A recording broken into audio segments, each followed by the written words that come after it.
பாமக. நீங்களே சொல்ற மாதிரி இன்னைக்கு பாமக ரெண்டா பிளவுபட்டு நிக்குது. ஒரு பக்கம் ராமதாஸ், இன்னொரு பக்கம் அன்புமணி ராமதாஸ்.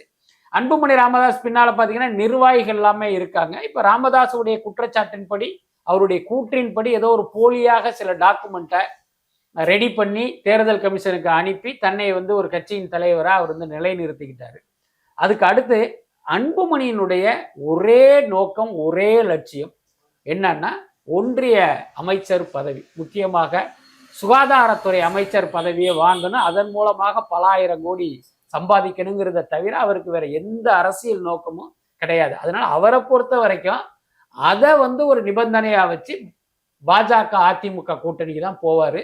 மற்ற எந்த கட்சி பின்னாலையும் அவர் போகமாட்டாரு. அப்ப அன்புமணி அதிமுக கூட்டணி பக்கம் போனா அதே கூட்டணிக்கு ராமதாஸ் போக மாட்டாரு. அப்ப இவர் என்ன பண்ணுவாருன்னா, அதற்கு எதிரான கட்சி ஏதோ அந்த கூட்டணியில தான் போவாரு. அது அதிகபட்சமாக திமுக கூட போவதற்கு வாய்ப்பு இருக்கு.